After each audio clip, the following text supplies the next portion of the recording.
예, 저희가 이제 이 직지에 대해서 일요법회 때 이렇게 공부를 이제 시작한 지 이제 한 3개월 정도가 되어 가고 있습니다. 이 직지의 내용이 몰랐을 때는 많은 분들이 직지 내용에 대한 정보가 많이 부족한데, 그 전에 제가 처음 이 절에 왔을 때 많은 분들이 부탁했어요. 직지를 강의하는 곳이었고 좀 직지를 공부했으면 좋겠다. 저도 그때는 이 직지에 대해서 그렇게 깊이 자세하게 알고 있는 상태는 아니었고 대략적으로만 알고 있었던 상태인데요. 아무튼 저도 이제 덕분에 이 직지에 대해서 이제 깊이 공부할 수 있게 됐고, 이를 법회를 통해서 여러분들에게 이렇게 알려드리는데, 이제 이게 처음 우리가 막연하게 생각했던 그런 내용하고는 좀 거리가 있어요. 생각보다 좀 어렵기도 하고, 많은 분들이 생각했던 거하고 예상에 많이 이제 빗나가는 그런 대목들이 있고, 그래서 초창기 때 저보고 직지 강의 좀 해달라고 부탁하셨던 분들은 안 와요. 그분들이 생각했던 내용하고는 좀 많이 거리가 있고 생각보다 어려워서 아무튼 많이 부담스러워하고 있습니다. 저도 걱정이긴 해요. 이게 지금 보니까 이 분량으로 나가게 되면 4년이 넘게 걸릴 것 같은데, 일요 법회 때 좀 쉽고 재미난 내용으로 해야 이게 좀 법회 때 사람들이 많이 나오는데, 앞으로 4년 동안 빼도 박도 못하고 이 직지 강의를 하고 있으면 일요 법회 때 참 많은 불자분들이 오시기는 거가 좀 이제 한계가 있을 것 같아요. 아무튼 또 이런 기회가 아니면은 이거 언제 또 공부하겠어요. 평상시 이거 평생 아마 여러분들 지금 이거 직지 공부하시겠지만 평생 이거 한번 이렇게 하실 거예요. 앞으로 이렇게 심도 있게 공부할 수 있는 기회나 인연이 그렇게 흔쾌 찾아오지는 않습니다. 이 직지의 내용뿐만 아니라요, 제가 이제 우리 대학원에서도 초전 법문경 강의를 하고 있지만, 절에 다니시는 분들 중에서도 돌아가실 때까지 좀 부처님 말씀을 앞에서부터 뒤에까지 읽어보신 분들이 제가 보기에는 거의 없어요. 그냥 간단한, 우리가 이제 대중 많은 사람들한테 알려져 있는 대표 경전 한두 개, 몇 개 이렇게 공부하고 끝나지, 정말 이렇게 경전들이 지금 번역이 됐고 이렇게 잘 이렇게 보존이 되고 있는데, 그런 경전을 한번 앞에서부터 뒤에까지 차근 이렇게 읽어보시는 분들이 잘 없어요. 아무튼 뭐 그거는 어쩔 수가 없는 인연이 되시는 분들은 뭐 한번 시간 내서 경전을 읽어보실 것이고, 뭐 안 되면은 스님들이 하는 이야기 이제 그거 정도로만 이제 만족하실 건데, 아무튼 이 직지의 내용도 그렇고 또 우리가 보는 경정도 우리가 막연하게 생각했던 거와 실제 내용하고는 좀 많이 괴리감이 클 수도 있어요. 대중들은요, 오늘 이 공부할 내용하고도 연관이 있는데, 부처님이 계셨다. 만약에 부처님이 출연하셨다. 그러면 부처님을 친견해야 돼. 예? 부처님 멀리 계시더라도 가서 부처님을 두 눈으로 뵙기만 하면은 내가 엄청난 나한테 가피가 생길 것이고 복을 받을 것이다. 부처님이 안 계시면 부처님 살이라도 봐야 돼. 예? 부처님 살이라도 가서 멀리라도 가서 보면은 그걸 뵈기만 하더라도 분명 나한테 좋은 일이 생길 거야. 나한테 뭔가 복이 생길 거야 라고 생각을 해요. 안 그러면 이제 성지순례라도 하고. 근데 이 부처님은 사실 내가 가르친 법을 봐야지. 내가 가르친 법을 봐야지. 이렇게 허물어서 늙어서 쇠퇴해서 나중에 허물어져 갈 이 몸뚱아리를 봐야 아무 소용이 없다라고 말씀을 하셨으나, 중생들은 부처님 법을 보라고 하면 골치 아파해요. 그렇죠? 부처님 법을 보라 그러면 골치 아파해. 그래 금방 잠에 빠져. 그러나 그냥 이 육안으로 부처님의 어떤 모습을 보고 부처님 모습을 보기만 하면 나한테 뭔가 언젠가 좋은 일이 생기고 뭔가 좋은 기운을 가피를 내가 받을 수 있어. 이렇게 생각하는 게 바로 우리 중생들의 습성이죠. 이 직지도 마찬가지예요. 그냥 이게 직지가 정말로 남아있는 가장 오래된 금속 활자본이다. 뭐 대단하다. 이 청주에 직지가 있다. 이 직지 박물관에 혹시 여러분들 가보셨겠지만 뭐 이제 가서 보면 막 그럴듯하잖아요. 뿌듯하잖아요. 근데 공부를 해야지. 이 직지 내용을 공부를 해야 되는데 막상 공부를 들어가서 보면 이제 눈꺼풀이 사르르져 도대체 이게 딴 나라 얘기처럼 그렇게 받아들이게 되죠. 아무튼 이게 우리가 평상시 생각했던 습관적으로 생각했던 어떤 불교의 내용이 있고요. 그 다음에 부처님이라든가 이렇게 큰 스님들이 이렇게 우리한테 전하려고 했던 그 메시지하고는 어느 정도 좀 거리감이 있어서 이런 것들을 여러분들이 좀 감안하시면 되고요. 자, 오늘 이제 석가모니불, 이번 석가모니 부처님의 이 분량이 좀 길어요. 오늘 4번, 뭐 다음이나 다다음 시간까지도 더 이어질 것 같고요. 자, 오늘 개성을 보면 열반해상. 자, 부처님께서 열반해상. 이제 열반에 들어갈 내가 이제 부처님께서 내가 100일 후에 오늘 내가 이제 열반에 이제 인멸에 들 것이다 라고 이제 선언을 하셨을 때 이제 그 즈음이 바로 열반해상이죠. 이 열반경에 이렇게 나오는 그 대목입니다. 이 다음 내용까지 열반경에 나오는 대목이고요. 부처님께서 열반해상에 있을 때 이수마용, 손으로서 어루만질 가슴을 어루만지고 대중에게 일러 말씀하시기를 여등 그대들은 선관 잘 봐라. 오등 자마 나의 빠졌네요. 나의 이 금색 몸이 나는 금색 지신. 자네들은 그대들은 금색빛이 도는 나의 몸을 잘 봐라. 그리고 첨한 취족 물령 후에 충분히 봐서 취족 만족할 만큼 우러러서 취족 만족할 만큼 충분히 봐서 물령 후에 훗날 후회하지 말고 뒤에 나중에 못 봤다라고 후회하지 말고 마음껏 내 이 금빛 나는 몸을 봐라라고 이제 말씀하셨고요.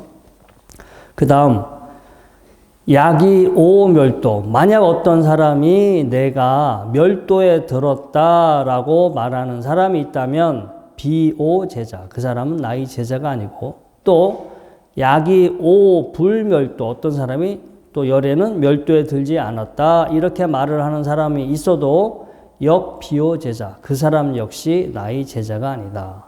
이때에 100만억 대중이 실계 개오. 깨달음을 얻었다. 이제 이 내용이요. 그 열반경에서 실제 이렇게 그 내용을 보면 부처님께서 이제 꾸시나가라 이제 돌아가시기 얼마 직전이고요. 몸이 이제 편찮으셔서 꾸시나가라에 이제 목욕을 하시고 나서 꾸시나가라 그 사라상수 그 2개의 그 살라수 나무 가운데서 이제 자리를 피고 이제 누우셨는데 그때 유행승, 그러니까 또 돌아다니면서 수행하는 말라푸타라는 한 유행승이 이제 마지막 부처님을 이렇게 찾아뵙고 이제 뭐 어떠한 경우가 사문입니까? 사문이 있습니까? 없습니까? 이제 이렇게 말씀을 했을 때 그거에 대해서 이제 정말 사문은 누구냐? 어떤 사람이 사문이냐? 올바른 사문이냐라고 부처님이 답을 해 주셨고 그래서 그 답에 이 말라푸타라고 하는 유행승이 너무나 이제 그 답에 너무 기뻐서 그래서 부처님한테 가사 2벌, 황금색 가사 2벌을 이제 보시하게 됩니다. 그래서 이 말라푸타 유행승이 가고 난 후에 아난스님께서 그 말라푸타 유행승이 보시했던 그 황금색의 가사를 이제 마지막 부처님 이제 돌아가시니까 이제 목욕하시고 나서 마지막 부처님 이제 그동안 입었던 가사를 벗겨드리고 이제 새 가사를 그때 이제 입혀드립니다. 이제 입혀드리는데 근데 그 황금색 가사니까 뭔가 이제 금빛 가사일까 아니에요. 금난 가사, 금빛 가사인데 전에는 그 가사가 훨씬 더 두드러져 보였는데 그날따라 유난히 부처님의 몸이 더 빛나더라는 거예요. 그 가사도 그 금빛 가사지만 부처님의 이 육신이 가사보다 훨씬 더 그 금빛으로 이렇게 황금빛으로 빛을 내니까 아난드 스님께서 오늘은 유난히 세존 열애의 몸이 훨씬 더 이렇게 금빛으로 빛이 납니다 라고 얘기했어요. 그러니까 부처님께서 참으로 그러하다 아난다요. 두 가지 경우에 열애의 몸은 지극히 청정하고 피부색은 깨끗하게 된다. 그러면 그 두 가지 경우는 어떤 경우인가? 아난다요. 열애가 위없는 정등각을 깨달은 그 밤과 열애가 무여열반의 요소로 반열반에 드는 밤이다. 그러니까 처음 깨달음을 얻으신 날과 이렇게 열반에 드는 날, 이 두 경우는 열애의 몸은 지극히 청정하고 피부색은 깨끗하게 된다라는 요 열반경의 요 구절이 나와요. 근데 이게 이제 조금 내용이 더 이렇게 번역이 되고 이렇게 다른 버전이 열반경의 다른 버전이 나오면서 이런 내용이 조금 이제 중국에서 좀 이렇게 약간 내용이 좀 각색이 됐다라고 보시면 되고요. 아무튼 이 몸에 이제 황금색의 어떤 그 부처님의 몸에 대한 어떤 대목은 열반경에 이런 대목으로 나오고 그 다음에 이 부처님께서 이제 제자들에게 야, 내 몸을 이제 더 이상 이제 내가 열반에 들면 더 이상 내 몸을 바라볼 수 없으니까 이제 충분히 내 몸을 봐라라고 했잖아요. 근데 실제 이제 경전에서 이와 관련된 내용을 이제 끄집어 보면 그 유명한 경전이 바로 왁갈리경입니다. 왁갈리경. 이게 되게 유명한 경전입니다. 상익단 이가에 나오는 건데요.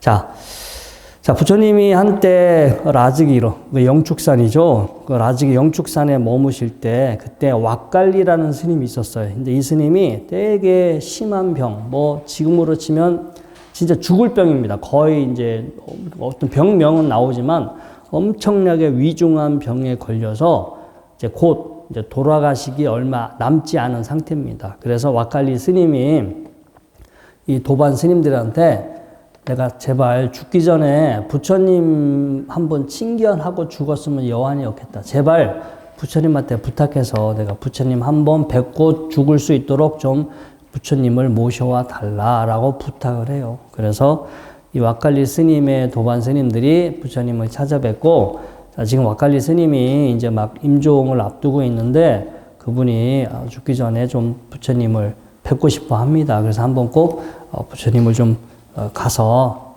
마지막 죽기 전에 왁갈리 스님을 한번 좀 만나 주십시오. 우리도 이제 임종하기 전에 가서 기도도 해주고 그런 경우 있잖아요. 그래서 이제 부처님이 그 요청을 받아들여서 이 왁갈리 스님이 있는 곳 처소로 방문합니다. 가서 이제 몸이 어떠냐, 지금 상태가 어떠냐라고 이제 부처님이 물어요. 그래서 왁갈리 스님이 너무 힘들다. 지금 병이 너무 심해져서 현재로서는 참을 수 없을 만큼 괴롭고 힘들다. 이제 뭔가 더 이걸 치유할 수 있는 상황은 아니다. 이제 이렇게 이야기를 합니다. 그러면서 왁갈리 스님한테 혹시 이제 지금 이제 막 어차피 죽어가고 있는데 지금 아직 뭔가 후회하고 있거나 자책하고 있는 거, 뭔가 아쉬운 거, 뭔가 지금 죽기 직전인데 뭔가 미련이 남은 게 좀 있냐라고 물어요. 물으니까 그 스님께서 약간 미련이 남습니다. 에? 내가 지금 미련이 남아있다라고 그랬어. 그러니까 죽을 때 미련을 남기지 말고 수행하는 사람이라면 죽을 때 미련을 남기지 말고 죽어야 깔끔하게 돌아가셔야 되잖아요. 근데 부처님이 혹시나 지금 미련 남은 게 있냐라고 물어보니까 저 아직 미련이 남았습니다고 물어. 그러니까 부처님이 혹시 여기서 계행에 뭔가 허물을 짓거나 뭔가 죄를 범한 게 있냐라고 물어보니까 왁갈리 스님이 그건 아니고 내가 살아있을 때 부처님을 꼭 한번 친견해 보고 싶었으나 평상시 제가 몸이 아파서 부처님을 친견하지 못했다. 그러니까 부처님을 친견하지 못하고 죽는 거에 대한 미련이 남아 있었다라는 얘기를 해요. 그러니까 부처님이 무슨 미련이 남아 있었냐라고 물어봤을 때 왁갈리 스님은 부처님을 뵙지 못하고 죽는 거에 대한, 너무나 뵙고 싶었으나 뵙지 못하고 죽는 거에 대한 그런 아쉬운 그런 어떤 미련이 남았었다라고 이제 부처님한테 이야기하죠. 그러니까 부처님이 왁가리 스님한테 그런 얘기예요. 야, 이거 지금 이 몸뚱아리 이거 허물어져서 언젠간 늙고 나의 이 몸도 언젠간 늙고 허물어지고 다 이렇게 소멸하게 마련인데 이 몸뚱아리를 봐서 뭐 하려고 하냐고. 여기서 그 유명한 말씀이 나오죠. 법을 보는 자가 나를 보는 거고 나를 보는 자가 바로 법을 본다. 내가 가르쳤던 법을 보는 사람이 그 사람이 진정으로 열애를 보는 거고 열애를 참다운 열애를 보는 사람은 이 몸뚱아리 허물어져서 사라져야 할 이 몸뚱아리가 아니라 부처님께서 가르쳤던 법을 보는 사람이 바로 열애를 보는 것이다. 자, 여러분들도요.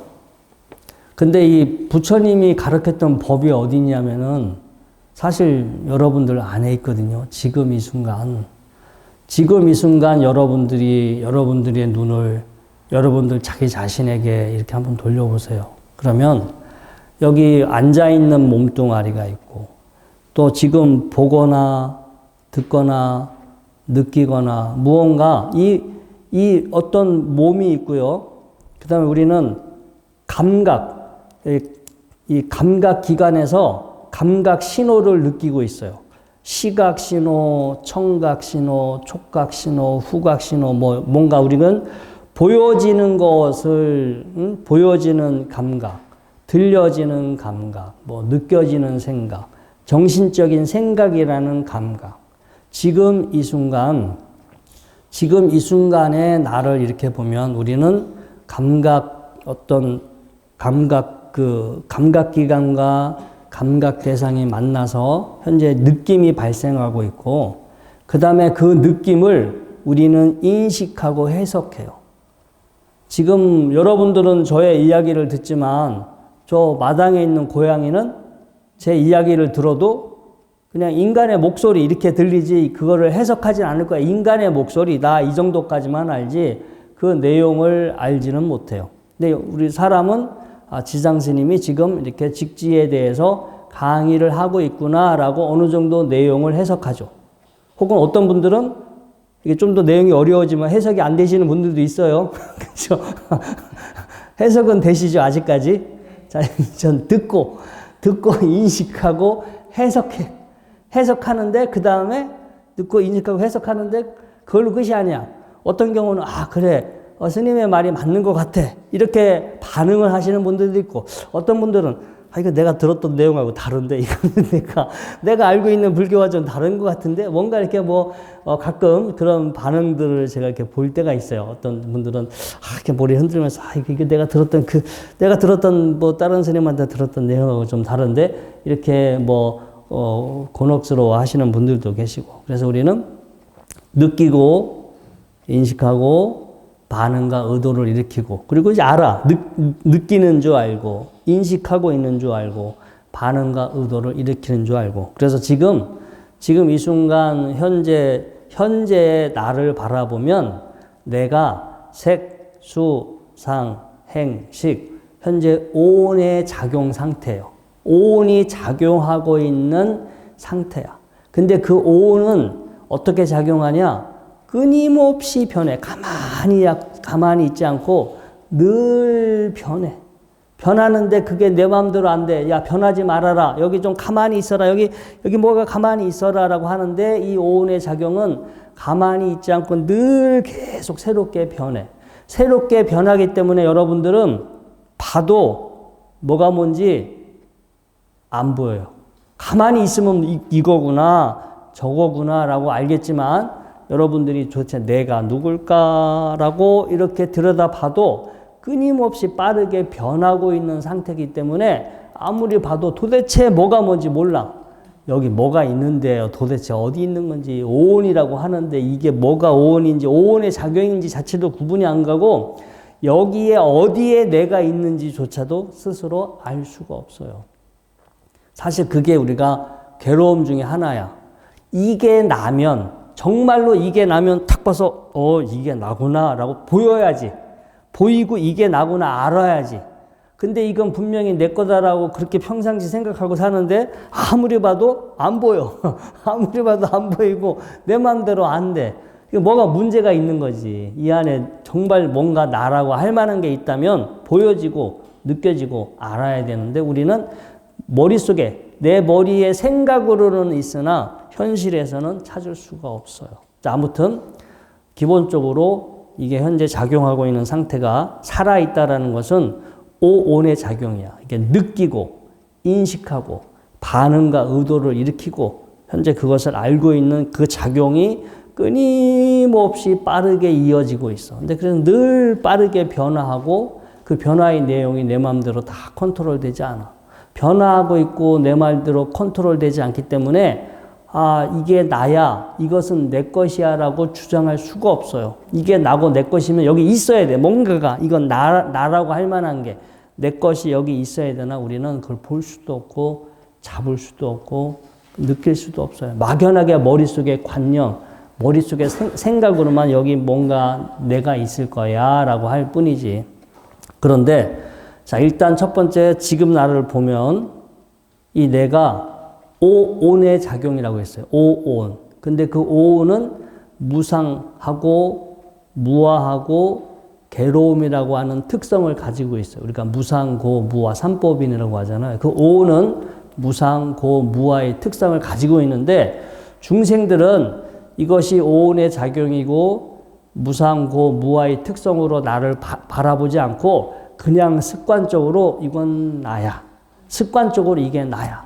기쁜 즐거운 느낌을 느끼고 있으면 행복해하고 그 느낌이 계속해서 반복되기를 바라고 불편한 느낌이 생기면 화가 나고 힘들어하고 어서 그 불편한 느낌에서 벗어나기를 그렇게 반응을 일으켜. 좋아하는 느낌이 생기면 계속 그 좋아하는 느낌을 붙잡으려고 하는 가래가 일어나고 나를 힘들게 하는 느낌이 일어나면 거기서 벗어나려고 하는 가래가 생겨요. 그 가래 때문에 그 가래를 원인으로 끊임없이 반복이 돼. 어떤 습관적인 상태가 반복이 되거나 이게 중요한 게요. 이 부처님께서 그 보디왕자경이라는 경을 보면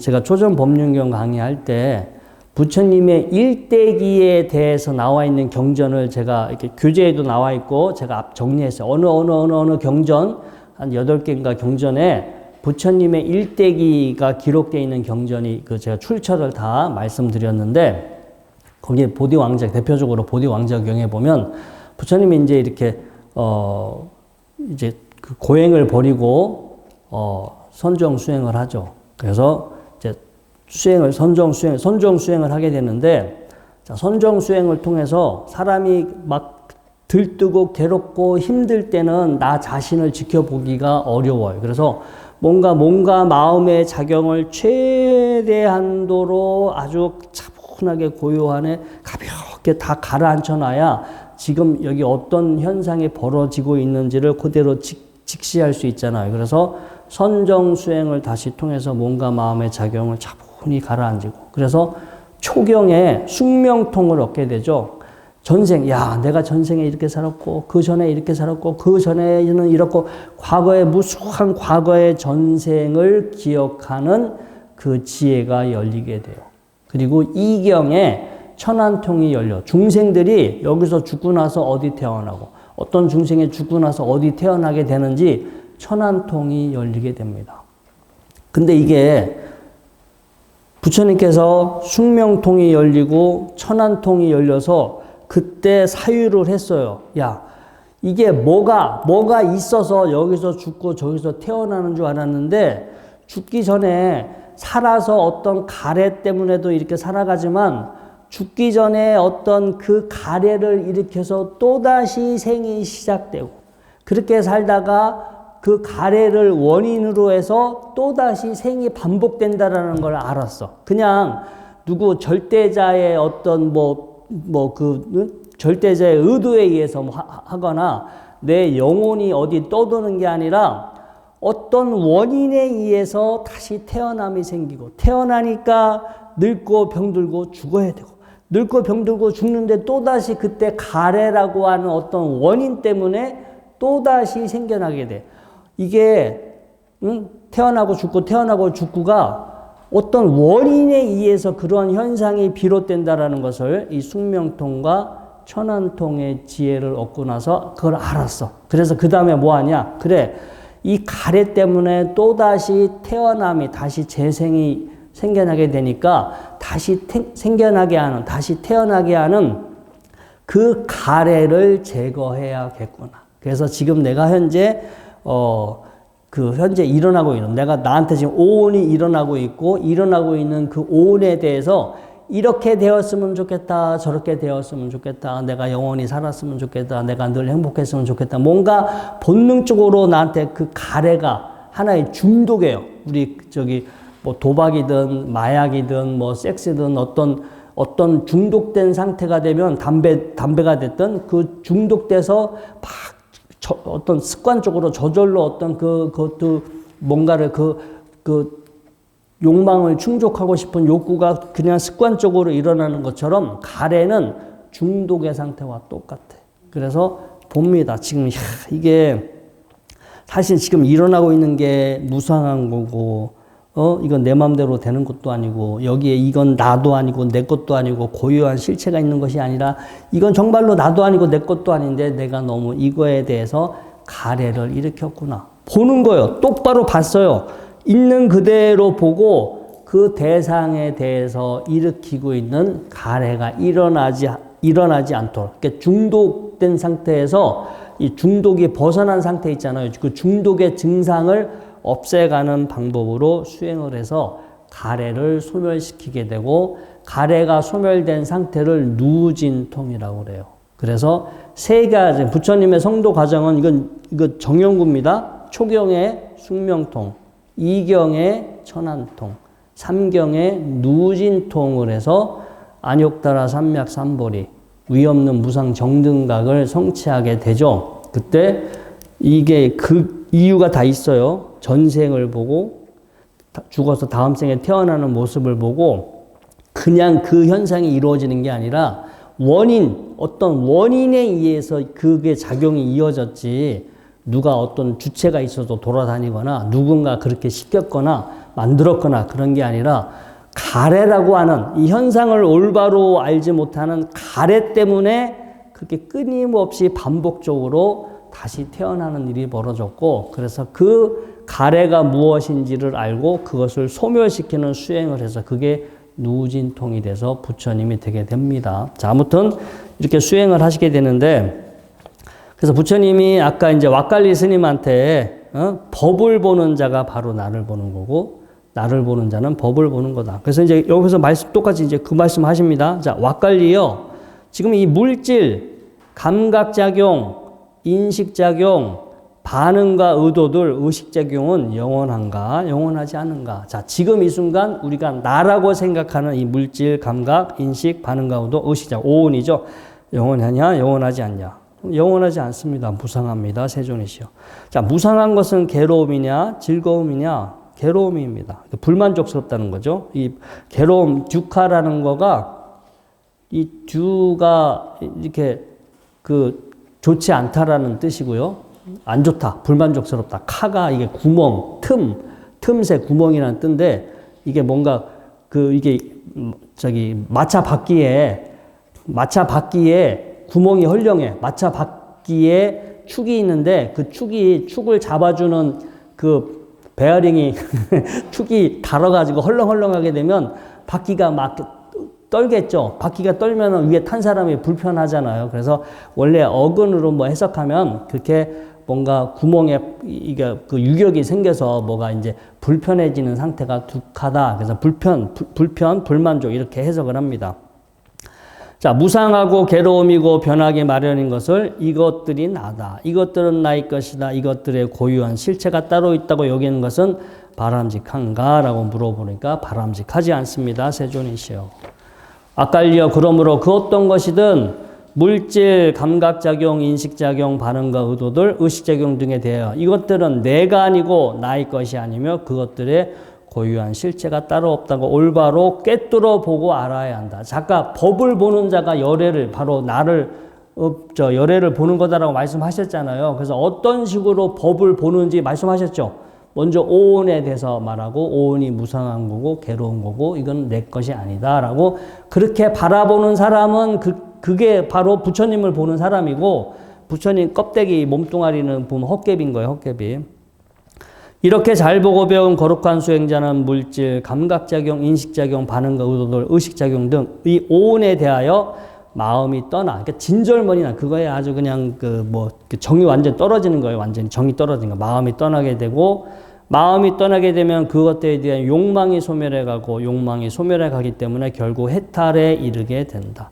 해탈하면 해탈했음을 분명히 아는 지혜가 일어난다. 태어나면 다하게 되고, 거룩한 일은 성취되었으며, 해야 할 일은 다야 마치게 된다. 다시는 어떤 존재로도 다시 돌아오지 않음을 분명히 꿰뚫어 안다. 이렇게 법문을 해주시게 됩니다. 그래서 그 법문을 듣고 왁갈리 스님은 거기서 이제 또 마지막에 발심을 해서 수행을 했고, 수행을 해서 부처님한테 다시 말씀을 해요. 수행을 해서 나는 지금 이 몸에 대해서, 이 느낌에 대해서, 인식에 대해서, 반응과 의도에 대해서, 의식에 대해서, 이 오온에 대해서 이것이 나다, 이것이 나의 것이다 라는 생각을 가지고 있지 않습니다 라고 다시 다른 스님을 통해서 부처님한테 말씀드려요. 자, 부처님한테 법문을 들었고 법문을 들은 대로 왁갈리 스님은 그 자리에서 수행을 하셨고 수행을 하셔서 지금 내가 나라고 생각했던 이 오온은 이것은 내가 아니야.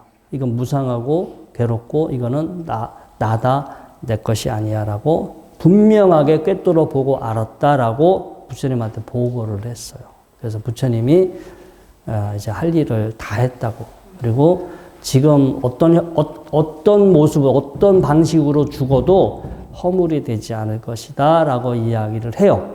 그래서 다시 그 정가를 받고 왁갈리 스님은 자결을 하게 돼요. 칼로. 불교에서는 함부로 살생하지 말아라 라는 계율이 있지만 이 스님 같은 경우는 마지막에 아라한이 됐죠. 본인이 이제 모든 이거는 이 자기 몸에 대한 모든 집착을 완전히 제거시켰어요. 제거시켰고 부처님한테 그것을 검증을 받았고 그리고 왜냐하면 지금 이 몸이 너무 병이 심해서 그냥 살아있는 것 자체가 이분한테는 괴로움이잖아요. 괴로움이기 때문에 아마 부처님이 이렇게 살아있다는 것 자체가 의미도 없고, 이 마지막 순간에 너무 이렇게 괴로우니까, 지금으로 치면 안락사. 이제 그때는 안락사라는 게 없는데, 부처님이, 그러니까 그 대화를 보면 그 대화가 그냥 이렇게, 만약에 그분이 그냥 수행하지 않고 자결을 했다면 부처님이 뭐라고 하셨을 건데, 아마 이제 이 오온에 대해서 이게 나다, 이게 나의 자아다, 이제 내 거다라고 저는 그런 생각을 가지고 있지 않습니다라고 딱 이야기를 듣고, 이제 지금 어떤 방식으로 죽어도 허물이 되지 않을 것이다 라고 부처님께서 말씀하셨고 바로 칼로 자살을 했다라고 이제 경전에는 그렇게 이제 나와 있습니다. 이제 아무튼 그 자살이라는 개념도 이제 그 상황에 따라 케이스 바이 케이스예요. 이게 아라한들 같은 경우는 완전히 됐는데 만약에 아라한인데 병이 없어 이런 분들은 자살하지 않겠죠. 근데 그분 같은 경우는 지금 이 병이 워낙 고통스럽기 때문에 지금에 치면 이제 안락사의 개념으로 바라보시면 되고요. 자, 그래서 아까 이제 제가 그 말씀을 드렸는데 이제 우리 두 번째 개송이 이 열애가 열반에 들었다 해도 부처님 제자가 아니고 열반에 들지 않았다 하더라도 부처님 제자가 아니다 했는데 이걸 잘 보면은요. 자, 아까 우리 부처님의 송도의 과정에서 보면 어떤 원인에 의해서 태어남이 생기고 또 태어나기 때문에 늙고 병들고 죽을 수밖에 없고 또다시 어떤 가래라는 원인 때문에 또다시 태어나게 되잖아요. 그래서 불교는 어떤 원인에 의해서 생겨난 것은 소멸하기 마련이고 또 소멸할 때 원인이 또 어떤 원인에 가래라고 하는 원인 때문에 생겨나고 소멸하는 것을 반복하는데 거기에 원인 결과의 작용만이 있지 뭐가 주체가 없어. 윤회의 주체가 따로 있지 않아. 내가 이 부처님이 지금 돌아가셨다. 부처님이 열반에 들었다. 또 부처님이 열반에 들지 않았다 그러면 뭔가 주체가 있잖아요. 부처님이라고 하는 주체가 있는데 엄밀히 지혜의 눈으로 바라보면 원인 결과의 작용만 있지 나다, 부처다 라고 하는 어떤 주체가 성립되지가 않아요. 원인이 열반에 들었다는 것은 그 괴로움에 윤회하게 하는, 재생하게 하는, 괴로움을 유발하게 하는 그 가래가 소멸된 상태일 뿐이야. 가래가 소멸된 상태만 있을 뿐이지 거기에 나다, 누구다, 부처다, 열애다라는 개념이 불필요해. 더 있을 필요가 없어. 그냥 무언가를 생겨나게 했던 원인이 사라졌을 뿐이지 본래 어떤 존재가 본래부터 있었던 것도 아니고 있다가 사라진 것도 아니고 단지 어떤 생겨나게 하는 원인을 소멸시킨 것이다. 우리가 열반이라고 하는 것은 무언가를 생겨나게 하는 원인을 완전하게 제거한 상태일 뿐이지 제가 교재도 나왔지만 이 부처님이 처음에 불사 죽지 않는 거에 얻기 위해서 출가를 하시잖아요. 그래서 많은 사람들이 막 우리가 수행을 해서 도를 깨닫게 되면 뭐 열반이라는 거에 이르게 되면 죽음을 초월한 상태, 죽음을 초탈한 상태, 뭔가 태어남과 죽음이 없는 어떤 근원적인 상태에 도달을 해서 불사에 이르렀다라고 생각을 많은 분들이 하시는데 이건 힌두교나 자이나교의 어떤 다른 종교의 어떤 가르침이죠. 이제 불교에서는 뭐든지 원인에 의해서 생겨나기 때문에 원인을 제거하면 그 다음 생겨나게 할 것이 사라진다. 즉 우리가 안 죽으려면 태어나질 말아야 되고 안 태어나려면 다시 태어나게 하는 가래를 없애면 안 태어나게 되죠. 그러니까 부처님은 불교는 원인을 없애게 돼 있어요. 다시 태어나게 하는 가래를 완전히 소멸시키니까 다시 다시 생겨나는 상태가 만들어지지 않아서 불사에 죽을 일이 없게 만든 거고, 근데 다른 우리가 일반적인 개념은 뭔가가 생겨나지도 않고 사라지지도 않고 본래부터 영원히 존재하는 어떤 상태가 있을 것이고 우리가 수행을 하게 되면 마치 그 상태가 될 것이다. 그 상태로 돌아갈 것이다가 우리 이제 많은 중생들이 가지고 있는 어떤 존재, 무언가의 어떤 영원한 그 어떤 실체가 있을 것이다. 부처님께서 누누이 무아라는 것을 그렇게 무상무아를 이야기해도 중생들은 영원한 그 본질적인 그 어떤 거가 있다라고 강력하게 전도몽상이라고 하죠. 거꾸로 그렇게 믿고 살아요. 그래서 이게 나중에 이제 정견 팔정도에서 이제 정견은 연기법을 보는 거잖아요. 사성제가 연기법을 축약한 거거든요. 원인 결과. 어떤 결과는 원인이 있어 생기는 거고 원인은 소멸시키게 되면 당연히 결과는 사라지게 되죠. 원인을 소멸시키는 방법이 이러이러한 방법이 있다라고 그렇게 원인 결과로 어떤 현상을 아는 것을 우리가 정견이라고 합니다. 자, 아무튼 이렇게 이 짤막한 대목이지만 우리가 이제 가볍게 읽으면 뭐 그렇가 보다 하는데 우리가 하나 개념을 생각해 보면 어떤 불교의 이제 본질이 다 들어있는 중요한 내용입니다. 자, 오늘 내용은 이것으로 마치도록 하겠습니다.